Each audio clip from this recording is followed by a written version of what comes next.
এই মুহররমের গুরুত্ব ফজিলত কি? শাহরুন শব্দের অর্থ হলো মাস। কি বলেন? মুহররম শব্দের অর্থ হলো সম্মান এবং মর্যাদাপূর্ণ। তাহলে মুহররম শব্দের অর্থ কি?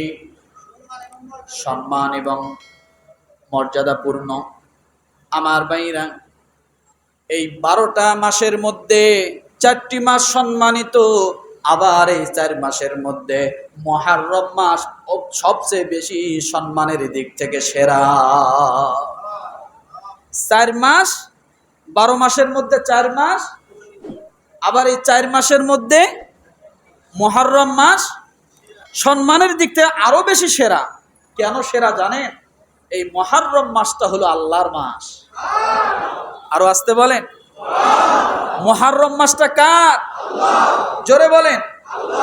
রব্বুল আলামিন নিজে বলেন, রাসূলের হাদিসে আছে, আফদালুস সিয়ামি বাদু রমাদান সিয়ামু শাহরুল্লাহিল মুহররম। মুহররম মাস হলো আল্লাহর মাস।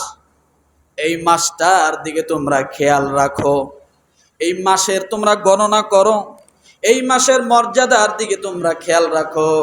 কারণ এই মাসটাকে যদি তোমরা অবহেলা করো, তাহলে আল্লাহর দিক থেকে তোমাদের মনোযোগ অবশ্যই সরে যাবে। কথা ঠিক কিনা? তাহলে মুহররম মাস কার মাস? কথা বলে। মুহররম মাসের 1 নাম্বার বৈশিষ্ট্য হলো এটা আল্লাহর মাস। আর কিছু লাগবে না, আর কিছু। সবচাইতে বড় গুরুত্বপূর্ণ বিষয় সেটা হলো কি, মুহররম মাস এটা আল্লাহর মাস। আপনাকে যিনি সৃষ্টি করেছেন, আমাকে যিনি সৃষ্টি করেছেন, মাস দিন বছর রাত যিনি সৃষ্টি করেছেন, রব্বুল আলামিন বলেন, সেই আমি আল্লাহ, আমার একটা মাস আছে, সে মাসটার নাম হলো মুহররম। তাহলে এই মাস সম্পর্কে কি অজ্ঞ থাকা যাবে? কথা বলেন। রব্বুল আলামিন নিজে বলেন, আল্লাহ যাকে যে বস্তুকে সম্মানিত করেন এটা তার ইচ্ছা। কার ইচ্ছা? আল্লাহর ইচ্ছা। আল্লাহ যাকে মনোনীত করেন, আল্লাহ যাকে ইচ্ছা মনোনীত করবেন, এটা সম্পূর্ণ তার ইখতিয়ার। ওয়া রাব্বুকা ইয়াখলুকু মা ইয়াশাউ ওয়া ইয়াখতার মা কানা লাহুমুল খিয়ারাতু সুবহানাল্লাহি ওয়া তাআলা আম্মা ইউশরিকুন। আল্লাহ বলেন, তোমার প্রতিপালক যা চান সৃষ্টি করেন।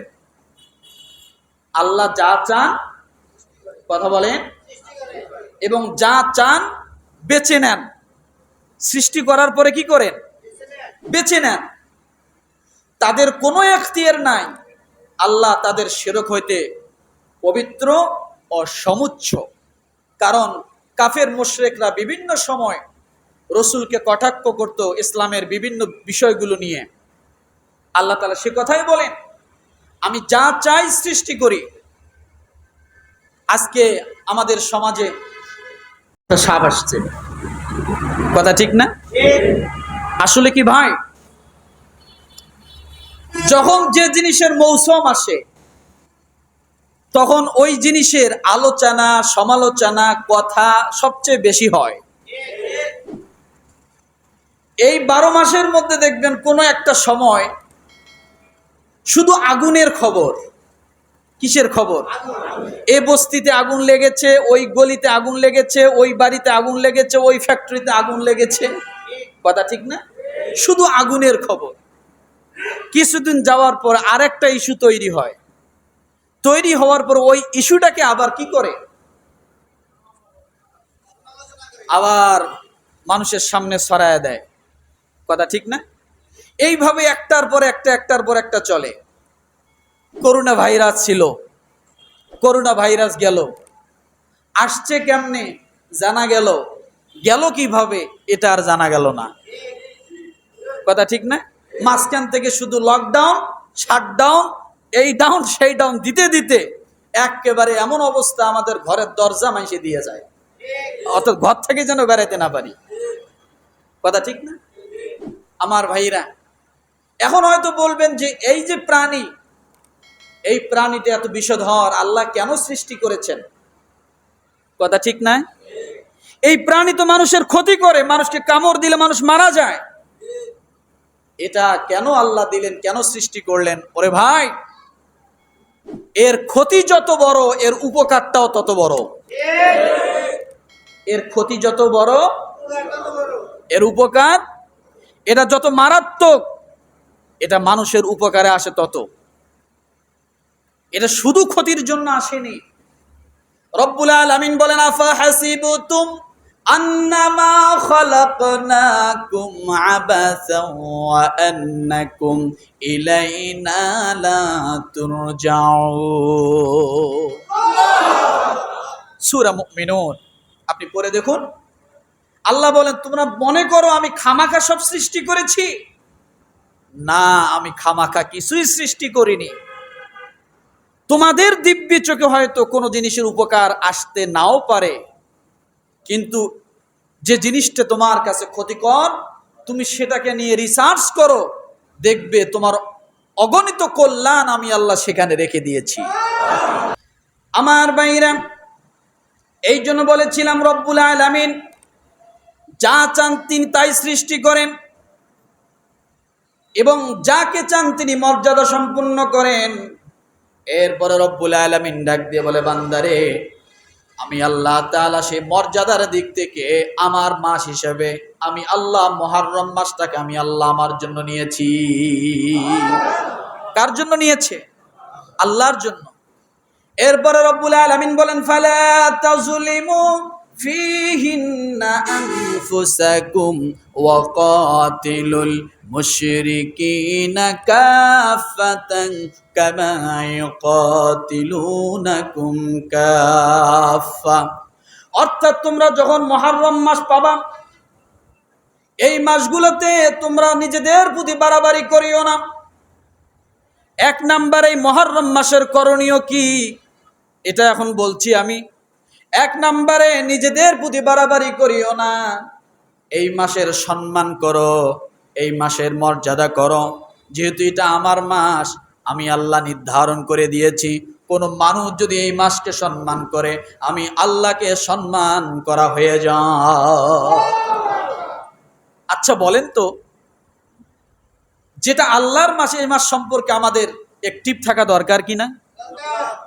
মনে করেন আপনার শ্বশুর, আপনার বাবা, আপনার একজন শিক্ষক আপনার সামনে আসতেছে, আপনার দিকে আসতেছে, আপনি তখন কি হাত গোটায়া পা মেলায় দিয়া ছড়ায় দিয়ে বসে থাকবেন? কি করবেন? আপনি সচেতন হবেন না? তার সম্মানে আপনি পা গোটাবেন না? তার সম্মানে আপনি দাঁড়িয়ে যাবেন না? কেন দাঁড়ালেন? তার মর্যাদার কারণে, তার সম্মানের কারণে। কারণ তিনি আপনার কাছে সম্মানিত।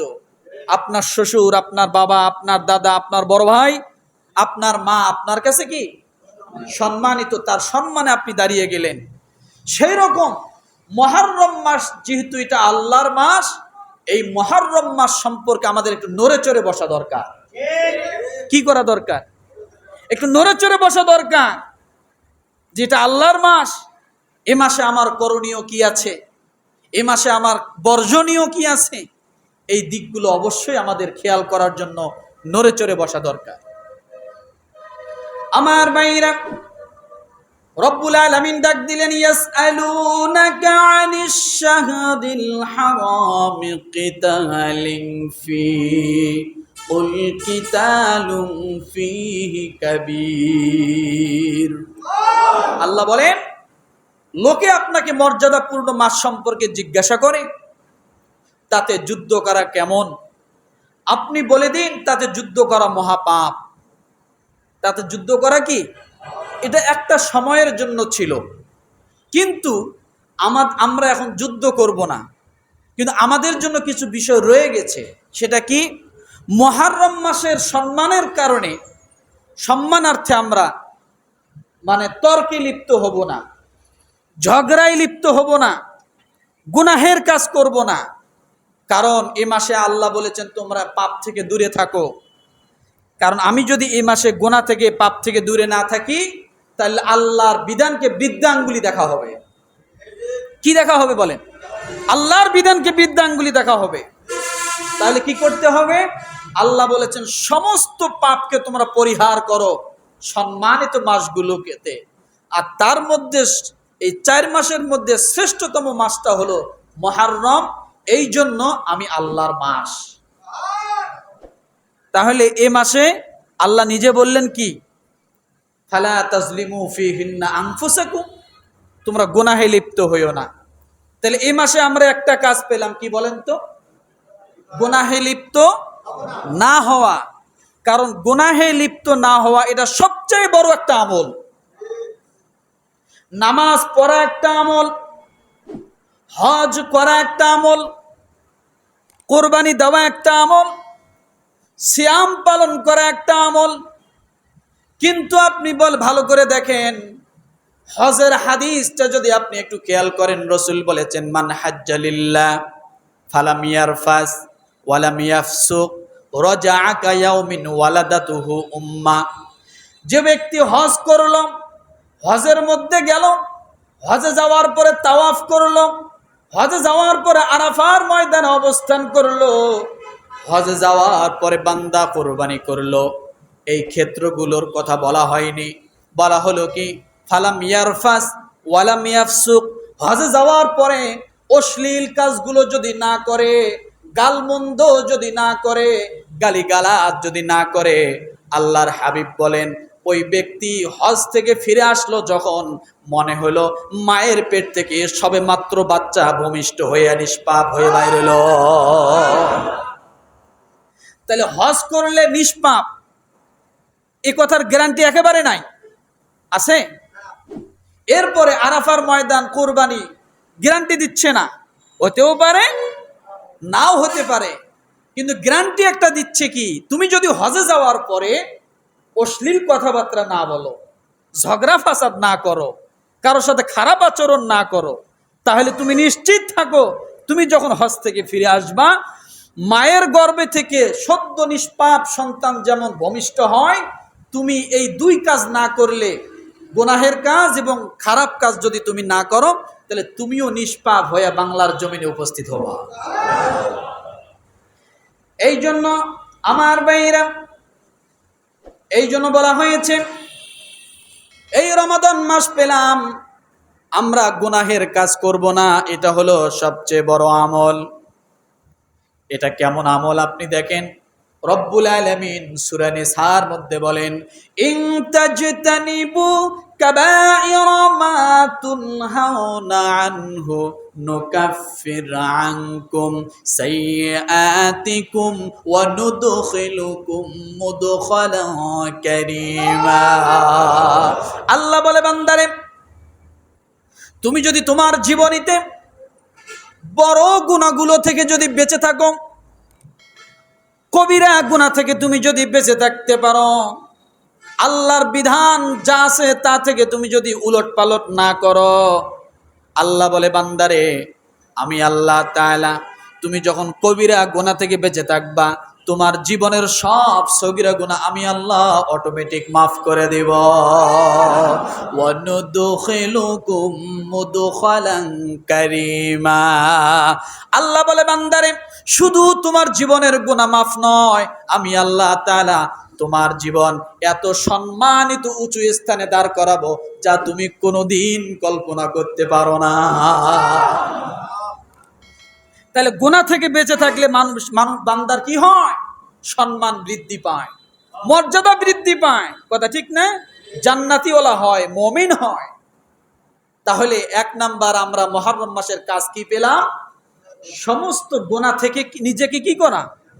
বিরত থাকা, আমি কোনো গুনার কাজ করব না। মুহররমের সম্মানার্থে পারবো কি? ইনশাআল্লাহ। কথা বলেন, পারবো? ইনশাআল্লাহ। আমার ভাইরা, মুহররমের সম্মানার্থে গুনাহের কাজ করব না, 1 নাম্বার। 2 নাম্বার, যে আমল মুহররম মাসে দিয়েছেন, ভালো করে বোঝেন, আমি কিন্তু শুধু মুহররম মাসের কথা বলছি, দিনের কথা বলি নাই। বলছি শুধু পুরো মাসটাকে আমি নিয়ে আসছি। আজকের আলোচনা শুধু মাসটাকে নিয়ে, দিন নয়। দিনের আলোচনা আমি সামনে করব। আমার ভাইরা, মুহররম মাসের ভিতরে আমল কি?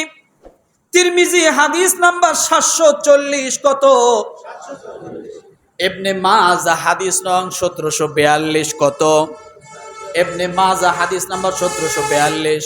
সহিহ হাদিসের মধ্যে আসছে আন আবি হুরায়রা রাদিয়াল্লাহু তাআলা আনহু قال قال رسول الله صلى الله عليه وسلم أفضل الصيام بعد رمضان صيام شهر الله المحرم الله أكبر বলেন।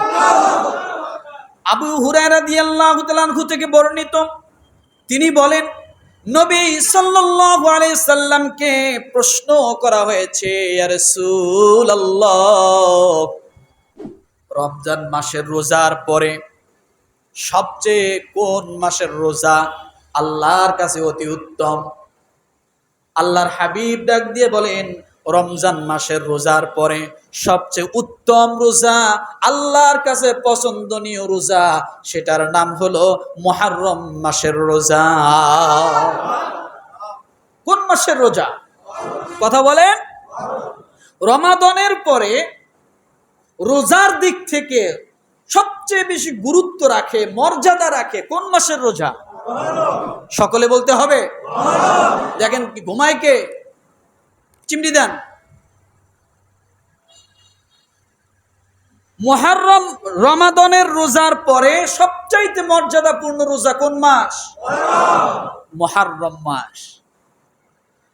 এই মাসে যে ব্যক্তি রোজা রাখবে, আল্লাহর হাবিব বলেন এক হাদিসের ভিতরে এসেছে, বান্দারে ও আমার উম্মত, এই মাসে যে ব্যক্তি রোজা রাখলো, আমার আল্লাহ তাআলা বান্দার অতীত জীবনের সব গুনাহ আল্লাহ মাফ করে দিয়া দিল।